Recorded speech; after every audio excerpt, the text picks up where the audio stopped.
ಜಮೀನು exact number ಏನು ಈಗ ನಮಗೆ ಮಾಹಿತಿ ಕೊಡೋದಾದ್ರೆ ನಮ್ದು 8,800 ಎಕರೆ ಅಷ್ಟು ಟೋಟಲ್ ಡಿಸಿ ಮನ್ನಾ ನಮ್ಮಲ್ಲಿ ಚಿಲ್ಲರೆ ಅಂದಾಜು ನಾನು ಹೇಳ್ತಾ ಇರೋದು ಎಕ್ಸಾಕ್ಟ್ಲಿ ಹೇಳ್ತೀನಿ. 8,800 ಎಕರೆ ಅಷ್ಟು ನಾವೇನೇನು ಮಾಡಿದ್ವಿ ಅದರಲ್ಲಿ ಕ್ಲೋಸ್ ಟು 7,400 ಎಕರ್ಸ್ ಅಷ್ಟು ಇವಾಗಲೇ ನಮ್ಮ ಜಿಲ್ಲೆಯಲ್ಲಿ ಹಂಚಿಕೆ ಮಾಡಿದ್ವಿ ಪೂರ್ತಿ ಜನರಿಗೆ. ಇವರೆಲ್ಲ ಕೆಲವರಿಗೆ 1 ಎಕರೆ, ಕೆಲವರಿಗೆ 2 ಎಕರೆ, ಡಿಪೆಂಡಿಂಗ್ ಆನ್ ಯಾವ ತರ ಇದಾಗಿದೆ ಆಗುತ್ತೆ.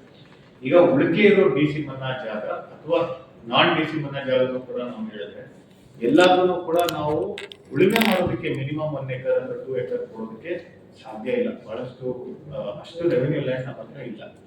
ಅದಕ್ಕೇನೆ ನಮ್ಮ ಹತ್ರ ಅಂದ್ರೆ ದಕ್ಷಿಣ ಕನ್ನಡ ಜಿಲ್ಲೆ ಅಷ್ಟೇ ಅಲ್ಲ, ಬೇರೆ ಜಿಲ್ಲೆಗೂ ಎಲ್ಲ ಸೇರಿಸಿ ಹೇಳಿದ್ವಿ. ಇದು ಬಹಳಷ್ಟು ಕಳೆದ 6-9 ತಿಂಗಳಿಂದ ಡಿಸ್ಕಷನ್ ಆಗಿ ಸರ್ಕಾರದ ಹಂತದಲ್ಲಿ ಇವಾಗ ಉಳುಮೆ ಮಾಡೋದಕ್ಕೆ ನೀವು ಕೊಡೋದಕ್ಕೆ ನಿಮ್ಮ ಹತ್ರ ಲ್ಯಾಂಡ್ ಇಲ್ಲ ಅಂತ ಹೇಳಿದ್ರೆ ಅವರೆಲ್ಲರೂ ಸೈಟ್ ಆದ್ರೂ ಕೊಡಬೇಕು ಅಂತ ಹೇಳಿ ನಮಗೆ ಆಗ್ಲೇ ಇವಾಗ ಸುತ್ತೋಲೆ ಕೂಡ ಹೊರಡಿಸಿದ್ದಾರೆ. ಸೈಟ್ ಕೊಡೋದಕ್ಕೆ ನಮಗೆ ಮುಖ್ಯವಾಗಿ 2 ಬೇಕಾಗಿತ್ತು. ರೆವೆನ್ಯೂ ಇಂದ ನಾವು ಪಂಚಾಯತಿಗೆ ನಾವು ಹಸ್ತಾಂತರ ಮಾಡಿದ್ಮೇಲೆ ಅದನ್ನ ಡೆವಲಪ್ ಮಾಡ್ಬೇಕಂದ್ರೆ ಸ್ವಲ್ಪ ಅನುದಾನ ಬೇಕು. ಆ ಅನುದಾನ RGRSL Rajiv Gandhi rural housing corporation limited ಇಂದ ಕೊಡಬೇಕು. ಅವ್ರು ಇವಾಗ ಅದನ್ನ ಗೈಡ್ಲೈನ್ಸ್ ಮಾಡ್ತಾ ಇದ್ದಾರೆ, ಸೆಪರೇಟ್ ಆಗಿ ಮಾಡ್ತಿದ್ದಾರೆ. ಈಗ ಡಿಸಿ ಮನ್ನೋದು ಕೇಳಿದೀವಿ, ಅದನ್ನ ಯಾವ ರೀತಿ ಕೊಡಬೇಕು ಅಂತ. ಎಕ್ಸ್ ಸರ್ವಿಸ್ ಮೆನ್ ನಾವು ಕಡ್ಡಾಯವಾಗಿ ಕೊಡ್ಲೇಬೇಕು, ಅವರಿಗೆ ಯಾವ ರೀತಿ ಕೊಡಬೇಕು ಅಂತ. ಇದಕ್ಕೆಲ್ಲ ಒಂದ್ಸರಿ ನಮ್ದು ಗೈಡ್ಲೈನ್ಸ್ ಬಂದು ನಮಗೆ ಅನುದಾನ ರಿಲೀಸ್ ಆದ ತಕ್ಷಣ ನಾವೇನ್ ನಿಗದಿ ಮಾಡಿದೀವಿ ಅಲ್ಲಿ ಅಲಾಟ್ಮೆಂಟ್ ನಿಯಮಾನುಸಾರ ನಾವು ಮಾಡೋದಕ್ಕೆ ಮಾಡ್ತೀವಿ.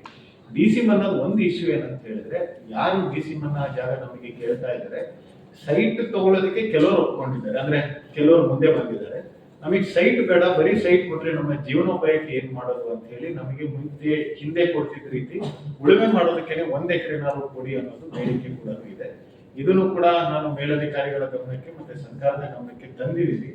ಇದರಲ್ಲಿ ಏನಾದ್ರೂ ಅವರಿಗೆ ಉಳುಮೆ ಮಾಡೋದಕ್ಕೆ ಕೊಡ್ಬೇಕಂದ್ರೆ ಅಷ್ಟು ಜಾಗ ನಮ್ಮಲ್ಲಂತೂ ಇವತ್ತಿಲ್ಲ. ಅದನ್ನ ಮಾಡ್ಬೇಕು ಅಂದ್ರೆ ನಾವು ಖರೀದಿ ಮಾಡಿ ಕೊಡೋದೇ ನೆಕ್ಸ್ಟ್ ಉಳಿಕೆ ಇರುವಂತ ಇದು. ಬಟ್ ಆ ಪ್ರಸ್ತಾವನೆ ಇನ್ನೂ ನಮ್ಮ ಹಂತದಲ್ಲಿ ಇದೆ, ಮುಂದುವರೆದಿಲ್ಲ.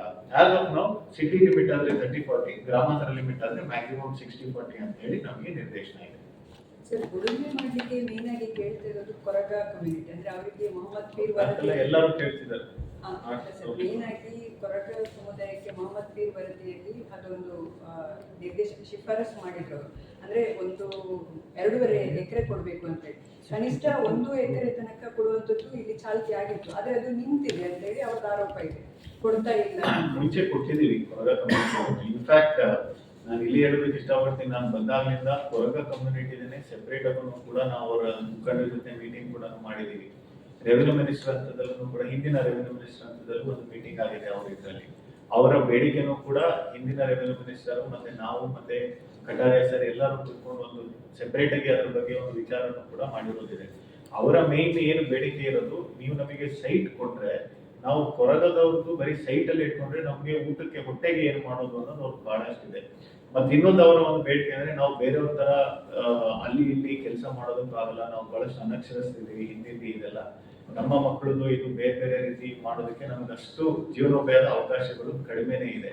ಅದಕ್ಕೆ ಅವರ ಒಂದು ಮೇಜರ್ ಬೇಡಿಕೆ ಕಳೆದ ಒಂದು ಸಭೆಯಲ್ಲಿ ಅವರು ಸಲ್ಲಿಸಿದ್ದ ಅಂತ ಹೇಳಿದ್ರೆ, ನಮಗೊಂದು 500 ಎಕರೆ, ನಾವು ಒಂದು 2,000 ಜನ ಉಳ್ಕೊಂಡಿದೀವಿ, ನಮ್ಗೊಂದು 500 ಎಕರೆ ನಮಗೆ ಎಲ್ಲಾದ್ರೂ ಒಂದೇ ಕಡೆ ಕೊಟ್ರೆ ನಾವು ಕಮ್ಯುನಿಟಿ ರೀತಿ ಡಿವೈಡ್ ಮಾಡ್ಕೊಂಡು ನಮ್ಮ ಹಂತದಲ್ಲೇ ಮಾಡ್ತೀವಿ ಅಂತ.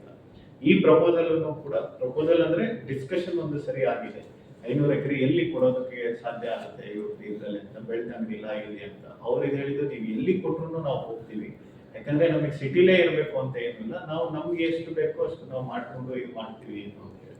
ಮತ್ತೆ ಅವರ ಒಂದು ಸಾಮಾಜಿಕವಾಗೂ ಕೂಡ ಅವ್ರು ಬೇರೆ ಬೇರೆ ರೀತಿ ಇದೆಲ್ಲ ಇದೆ. ಎಷ್ಟೊಂದು ನನಗೂ ಕೂಡ ಗೊತ್ತಿರಲಿಲ್ಲ, ಯಾರು ತೀರ್ಕೊಂಡ್ರೆ ಆ ಮನೆನ ಬಿಟ್ಟು ಹೋಗ್ತಾರೆ ಇದು ಅಂತ, ಮತ್ತು ಅವರ ಪ್ರಾಪರ್ಟಿ ಹೇಗೆ ಒಬ್ಬರಿಂದ ಇನ್ನೊಬ್ಬರಿಗೆ ಹೋಗುತ್ತೆ ಅಂತ. ನಾವೆಲ್ಲ ಆದ್ರೆ ಈಗ ನಮ್ಮ ತಂದೆ ತೀರ್ಕೊಂಡ್ರೆ ನಾವು ಅಂತ ಬರ್ತೀವಿ, ಅವರಲ್ಲಿ ಬೇರೆ ರೀತಿನೇ ಇದೆ. Which was very surprising. ನನಗೂ ಕೂಡ ಅದು ಫಸ್ಟ್ ಟೈಮ್ ನನಗೆ ಮನವರಿಕೆ ಆಗಿತ್ತು.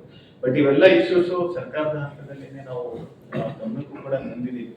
ಅವರ ಮೇಜರ್ ಬೇಡಿಕೆ ನಮಗೊಂದು 500 ಎಕರೆ ಕೊಟ್ಟು ಉಳಿದವರೆಲ್ಲಿದೆ ನಾವೆಲ್ಲರೂ ಶಿಫ್ಟ್ ಆಗ್ತೀವಿ ಕೊಡಿ ಅಂತ. ಸೊ ಇದು ಸ್ವಲ್ಪ ಕ್ಲಿಷ್ಟಕರವಾದದ್ದು, but we are considering. At least ನಾನು ಕನ್ಸಿಡರ್ ಮಾಡ್ತಾ ಇದ್ದೀವಿ. ಕೆಲವೊಂದು ತಾಲೂಕಲ್ಲಿ ಅದ್ರ ಬಗ್ಗೆ ನೋಡಬಹುದಾ.